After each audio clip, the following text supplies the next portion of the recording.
귀한 심령들 다 되게 하소서. 예수님 이름으로 감사하며 기도합니다. 아멘. 미국 어느 법정에서 일어난 일인데요. 한 소년 이야기입니다.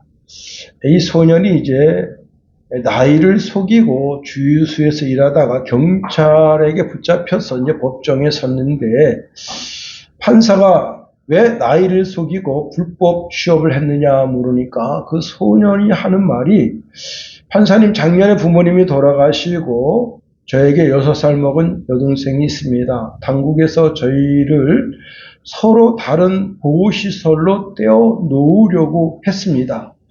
저는 동생과 헤어질 수가 없어서 나이를 속이고 주유소에서 밤새 일하며 주급 $400를 받아 동생을 먹이고 공부시켰습니다. 제가 아침을 챙겨주고 학교에 데려다 주었습니다. 그런데 이제 교도소에 가고 여동생은 남의 집으로 보내진다 합니다. 하니까 이제 검사가 거기에 끼어들었어요. 판사님, 아동복지법이 있습니다. 16세 소년이 야간 노동하는 것은 불법이고 위험합니다. 그는 나이를 속이기 위해서 문서를 위조했습니다. 법대로 처벌해야 하고 아이는 국가시설로 가야 합니다. 하니까 그 판사가 이렇게 판결 내렸습니다. 이 소년은 여동생을 지키기 위해 밤새 일했다. 그런데 이 둘을 떼어 놓는다는 말이냐? 모든 공수를 기각한다. 그리고 이 법원은 이 남매가 살아갈 방법을 찾아낼 것이다. 그리고는 이제 남자아이를 보면서 너는 내 동생을 잃지 않을 것이다. 적어도 내 법정에서는 그런 일은 없다 하고 판결을 내리니까 그 여동생이 이제 오빠한테 뛰어가 그 품에 안기면서 법정이 눈물바다가 됐습니다. 세상 법은 소년에게 유죄를 내릴 수가 있고, 그가 만 16세에 그렇게 이제 나이를 속이고 주유소에서 일한 것 때문에 가혹하게 할 수도 있지만 참 좋은 판사를 만나서 새로운 시작을 하게 됐다 하는 겁니다. 우리 인생에 있어서 정말 우리의 삶을 돕고 우리를 위로하고 우리에게 가장 좋은 판결을 하실 분은 우리 주님뿐이다 하는 겁니다. 오늘 본문에 이제 포도주가 떨어졌다는 것이 본문에 나오는데요. 이건 명백한 실수고 잘못이고, 만일 이걸 법정에 가지고 간다면 유죄죠. 그리고 포도주가 없다고 하는 것은 결핍의 상황입니다. 자, 즐거워할 혼인잔치에 포도주가 떨어진 것 그 자체가 유죄 상황이고, 포도주가 없는 결핍이 이 가정에 찾아왔다 하는 겁니다. 절체절명의 위기죠. 그래도 천만다행인 것은 그 집에 하늘의 재판장이신 예수 그리스도께서 계시다 하는 겁니다. 예수님은 그 위기를 인류 역사상 가장 아름다운 기적의 현장으로 바꿔주셨습니다. 여러분, 우리 인생에 포도주가 떨어지는 것 같은 유죄 또한 결핍이 있을 수 있다 하는 겁니다. 그런데 여기 예수님의 어머니가 나오죠. 마리아는 영원한 재판장이신 예수님을 바라보면서 그 유죄의 상황과 결핍의 문제를 예수님께 드린, 그래서 그것으로 말미암아 아름다운 해결과 결말을 이끌어낸 여인이다 하는 겁니다. 봄철꽃이 아름답다 하지만 가장 아름다운 것이 무엇이냐? 신혼부부죠. 결혼식을 통해서 새로운 가정이 탄생합니다. 자, 완전한 사랑의 결실이 바로 결혼식입니다. 그래서 가족과 친지들이 모여서 기쁨을 나누며 그 결혼식은 축제의 현장이 되는 겁니다. 오늘 갈릴리 가나의 혼인잔치집도 그와 마찬가지입니다. 그런데 유대 사회에 있어서 결혼잔치는요, 단순히 한 끼의 식사를 나눔의 자리로 끝나지 않는 겁니다. 짧게는 3일 동안, 길게는 일주일 동안 그 집에서 온전한 축제로 그 결혼식을 즐기는 겁니다. 그러니까 3일 동안만 해도 그 마을에 여러분 거지들도 야, 그 잔치집이다. 먹을 거 있으니까 먹으러 가자 할 것 아니에요? 7일 동안 잔치를 한다고 생각해 보세요. 7일 동안 잔치를 하면 야, 먹고 살판 난 거죠. 자, 그렇기 때문에 결혼식은 공동체의 가장 큰 기쁨의 장인 겁니다. 그런데 이 축제에 결정적인 예기치 못한 일이 생겼는데 포도주가 떨어졌다 하는 겁니다. 유대인들에게 있어서 이제 포도주는 단순한 음료가 아닌 기쁨의 상징이라는 겁니다. 시편 기자는 포도주에 대해서 시편 104편 15절에 이렇게 말씀하고 있습니다. 사람의 마음을 기쁘게 하는 포도주라고 노래했습니다. 따라서 잔치 중에 포도주가 떨어졌다고 하는 것은 기쁨이 중단됐다 하는 거예요. 자, 혼주에게는 손님들에게 아주 크나큰 신뢰를 끼치는 것이고 평생 야, 그 잔치집, 소문난 잔치집에 먹을 것 없더라 하는 그런 수치를 안겨주게 되는 겁니다. 자, 우리 인생도요, 늘 잔칫날처럼 화려하고 아름다운 날만 갖기를 소망하지만 실상은 포도주가 떨어지는 것 같은 그런 일들이 생깁니다. 건강에 문제가 생깁니다. 늘 잔칫날 갖기를 소망하지만 건강에 문제가 생겨서 그것 때문에 근심합니다. 성공해서 늘 잔칫날 갖기를 원하지만 어느 날 그 성공한 것이 뭔가 뒤틀어지게 되면서 인생이 뒤틀리게 됩니다. 주식. 주식 그러면 이제 친구 얘기를 안 할 수가 없잖아요. 어제도 이제 전화 통화하는데 인생 살만합니다. 그러면서 현 대통령을 들였다 욕을 해야 됩니다. 이 정치를 개떡같이 해가지고 뭐 얼마가 빠졌다는 등 참. 내가 그럼 나보고 그래요. 김 목사님 좋겠다 그랬어요. 떨어질 주식이 없지 않냐. 그래서 안 샀으니까 없지 않냐. 응?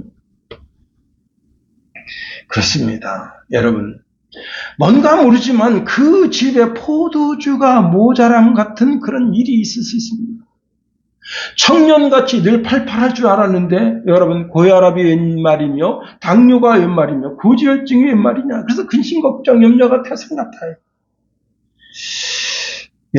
그렇습니다. 여러분, 주식도 떨어져서 밥맛도 없는데 문제는 은행 잔고가 영원이다.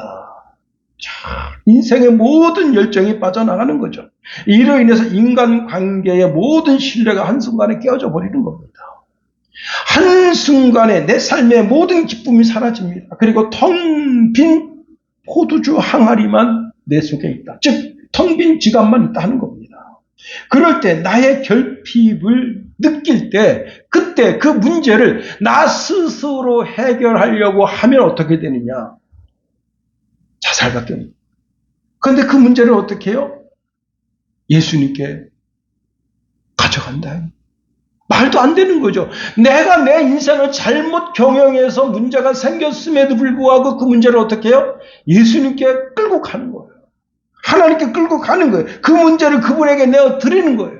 즉, 나의 주권을 그분에게 이양하고 이제는 당신께서 나의 주인이 되셔서 내 인생을 좀 책임져 주셨어요.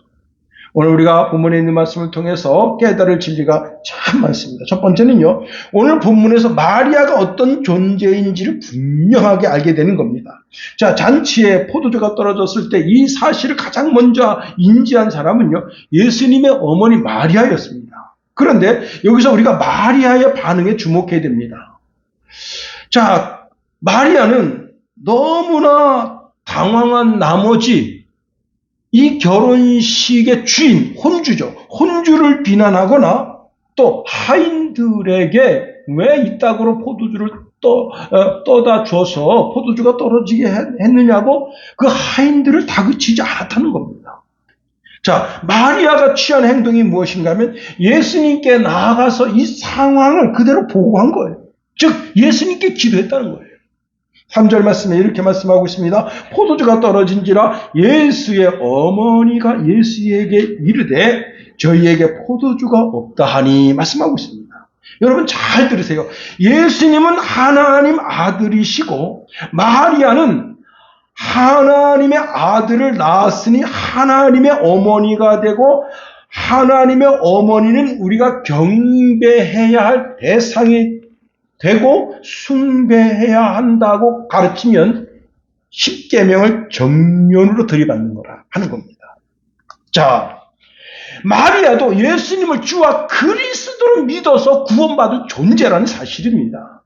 3절 말씀에서 보면 마리아의 숭배는 엉토당토하는 이야기라는 사실입니다. 마리아는 숭배의 대상이 아니라 신앙의 좋은 본보기로 여기 소개되고 있다는 사실을 알아야 됩니다. 여러분, 마리아는 우리의 중보자가 아닌 기도의 간구자일 뿐이다 하는 겁니다. 자, 마리아가 저에게 포도주가 없다라고 말하는 것은 마리아에게는 기적을 일으킬 만한 신적 능력이 전혀 없다는 사실을 이야기하는 거예요. 다만 이 포도주가 없는 문제를 예수님께 지금 기도하는 것은 예수님께 기도하고 간구해서 그 응답함으로 이 집에 기도를 통해서 기적을 요청하는 마리아의 현재 모습을 우리가 보게 되는 겁니다. 이단 종파, 제가 구체적으로 말씀드리진 않겠습니다만은 이단 종파는 은혜의 중재자라고 마리아를 소개하고 있습니다. 예수께서 가기 전에 마리아에게 그 기도 제목을 가져가면 마리아가 예수님께 부탁할 때 더 잘 응답된다고 가르친다는 겁니다. 그러나 본문에서 마리아는 문제를 해결할 만한 능력이 전혀 없는, 즉 우리와 똑같은 결핍을 가진 인간일 뿐이라는 사실을 이야기하고 있다는 겁니다. 마리아는 우리의 신앙의 선배이지 우리의 기도에 응답하거나 기도를 하나님께 전달하는 신령한 중보자가 아니라는 사실을 알아야 됩니다. 사도 바울은 못 박아서 이야기합니다. 디모데전서 2장 5절에 보니까 하나님은 한 분이요 또 하나님과 사람 사이의 중보자도 한 분이시니 곧 사람이신 그리스도 예수라 했습니다. 더 나아가 마리아의 결핍과 한계가 분명하게 드러나는 구절이다 하는 겁니다. 마리아는 이 상황을 해결할 방법을 전혀 가지고 있지 않습니다. 그러니까 마리아를 숭배한다고 하는 것은 정말 어리석은 것이다. 특히 마리아의 무죄잉태설 또는 마리아의 평생 동정설 같은 교리는 지극히 어리석은 인간이 만들어낸 가설에 지나지 않는다는 사실을 알아야 됩니다. 자, 이 집에 포도주가 모자란다는 사실을 예수님께 가져온 것은 뭐예요? 자기 자신의 무능력을 인정하고 있는 거라는 거예요. 저들에게 포도주가 없다. 그 사실을 알았어요. 자기가 이 물로 포도주를 만들 만한 기적의 능력이 있습니다. 예수님께 왜 부탁합니까? 자기가 직접 하지. 더 나아가 여기 아주 매정할 정도의 예수님의 선언이 있습니다. 4절에 보면요. 예수께서 이르시되 여자여 나와 무슨 상관이 있나이까? 라고 박절하게 거절하는 것을 보게 됩니다. 자, 이 구절을 보면요. 아들과 어머니의 대화라기보다는 약간 정내미가 떨어질 정도입니다. 특히 여자여 나와 무슨 상관이 있나이까? 예, 이것은요. 마리아 숭배를 예수님이 의도적으로 거부하는 말씀이라는 사실입니다. 만일 마리아가 숭배받을 만한 대상이라면 예수님은 마리아의 요청을 즉각적으로 응해야 하는 거예요. 또 예우를 갖춰야 되는 거예요. 그런데 예수님은 그 마리아에 대한 예우를 갖추지 않았습니다. 즉 마리아 숭배는 숭배받을 만한 존재가 아니라는 사실을 이야기하고 있다는 겁니다. 오히려 예수님 뭐라고 말씀하시죠? 내 때가 이르지 않았다. 그렇게 말씀하셨습니다. 오늘 본문 전체에서 마리아가 보여주는 것은 우리 모든 그리스도인들에게 와서 예수님을 보라 하는 겁니다. 그리고 그 말씀에 귀를 기울이고 그 말씀에 순종하라는 사실을 보여주고 있습니다. 결론적으로 보면요. 자, 마리아를 숭배 시도하는 것을 오늘 요한복음 1장 1절서부터 11절에서는 정면으로 차단하고 있다고 하는 사실입니다. 마리아는 단지 예수님의 신성을 가장 먼저 신뢰한 훌륭한 신앙일 뿐이라는 겁니다. 결코 기도의 대상이거나 중보자가 될 수 없다는 사실입니다. 하루는 예수님께서 말씀을 가르치시는데 마리아와 그리고 젖동생들이 왔습니다. 한 사람이 이야기합니다. 당신의 어머니와 그 당신의 이제 지금 젖동생들이 밖에 있습니다. 그러면서 당신에게 젖을 물려진 그 마리아는 참 막 찬양을 하죠. 그때 예수님 뭐라 말씀하셨습니까?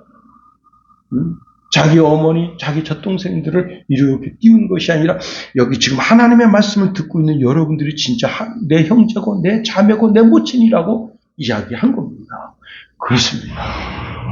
두 번째로 우리가 생각할 것은요. 예수님이 자기 어머니 마리아를 여자여라고 부른 겁니다. 자, 4절의 말씀에 보면 예수께서 이르시되 여자여 나와 무슨 상관이 있나이까 내 때가 아직 이르지 아니하였나이다. 예수님이 자기 어머니를 여자여라고 부르고 있다는 겁니다. 여기서 아주 중요한 것은요. 예수님께서 어머니 마리아를 향하여 여자라고 불렀다고 해서 이게 천하게 부른 건 아니에요. 또 낮춰서 하대한 것도 아닙니다. 오히려 이때 당시의 그 문화를 보면 이 단어가 이제 귀나이라고 하는 단어인데 이 여자여라고 하는 단어를 붙여서 부르는 존재가 왕비, 왕비 또는 귀부인에게 붙일 수 있는 단어입니다. 그래서 매우 정중하고 격식 있는 표현이다 하는 겁니다. 그런데 왜 자기 어머니를 어머니라 하지 않고 여자여라고 이렇게 불렀는가 하는 겁니다. 자, 오늘 본문에 예수님이 마리아를 여자여라고 부르는 것은 이제 사역의 전환이 이루어졌다는 겁니다. 이게 무슨 말이냐? 자, 예수님이 공생애를 시작하는데 나이 30세쯤 공생애를 시작했습니다. 공적인 생애를 사는데 이제는 더 이상 어머니와 아들의 관계가 아닌 그런 공적인 관계에 들어갔다고 하는 사실을 보여주는 겁니다. 자, 그래서 가나안 혼인 잔치집에 있었던 이 기적의 현장에서 이제는 예수님이 사적인 개인적인 아들을 넘어서 하나님의 아들이신 메시아로서의 행보가 시작되었다고 하는 사실을 이 단어를 통해서 나타내고 있다고 하는 겁니다. 그렇습니다. 여러분, 이 여자여라고 하는 단어는 후에는 이제 십자가 위에 사랑으로 연결되는데 십자가에서 예수님께서 이제 달려 돌아가실 때 그때 요한에게 자기 어머니를 위탁하면서 이렇게 말합니다. 요한복음 19장 26절에 예수께서 자기의 어머니와 사랑하는 제자 곁에 서 있는 것을 보시고 자기 어머니에게 말씀하시되 여자여 보옵소서 아들이니라 하고 그렇습니다. 이 여자여라고 하는 단어가 예수님의 공생에 처음 그 단어가 등장하고 예수님의 마지막 십자가에 돌아가시기 직전에 이 단어가 나오는 것을 주목해 봐야 합니다. 세 번째로 여자여라고 하는 이 단어에 담겨진 구원의 서사실을 우리가 알게 되는 겁니다. 여자여? 그러면 여러분 이 표현은 창세기 3장의 여인의 후손이라는 성경 구절과 연관되어진다 하는 겁니다. 자, 구약 성경이 말씀하는 온 인류를 어떻게 구원하는지에 대한 열쇠가 이 여자여라는 단어 속에 있다는 거예요. 창세기 3장 15절에 내가 너로 여자와 원수가 되게 하고 내 후손도 여자의 후손과 원수가 되게 하리니 여자의 후손은 내 머리를 상하게 할 것이요 너는 그의 발꿈치를 상하게 할 것이니라 하시고, 자, 요한복음 2장 4절에 여자여라는 단어가 창세기 3장 15절에 여자의 후손이라는 단어가 창세기와 요한복음 사이에는 엄청난 간격이 있는데 그 간격을 이 여자라고 하는 한 단어로 그 엄청난 시간을 축약하고 있다고 하는 사실입니다. 다시 말하면 이 여자여라고 하는 단어가 하나님의 구원 계획이 어떻게 긴밀하게 연결되어져 있는지를 보여주고 있는 겁니다. 특별히 요한복음 2장 4절에 예수님은 마리아를 어머니라고 부르지 않고 여자여라고 부르는 것은 아주 의도적으로 그렇게 부르고 있다고 하는 겁니다. 여기서 여자여라고 부르는 것은 단순한 가족관계를 넘어서 어떤 신학적 의도가 그 속에 숨겨져 있습니다.